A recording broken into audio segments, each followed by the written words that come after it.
Hey guys, in this video, I will show you how to remove Apple ID from iPhone. Alright, so let's begin with the video. Whether you want to sign out and switch to a different account, or you're preparing to sell, trade, or give away your iPhone, the process is simple and only takes a few steps. First, open the Settings app on your iPhone. At the very top of the screen, tap on your name to open your Apple ID settings.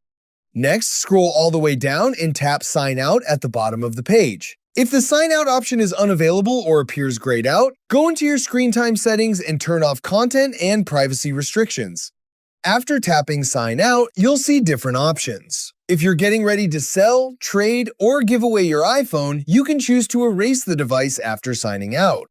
If you're simply switching to another Apple ID and want to keep everything on your phone, choose Sign Out, but don't erase this iPhone. Selecting this option keeps your existing data on the device and makes it easier to sign in with another account later. Tap Continue to move forward.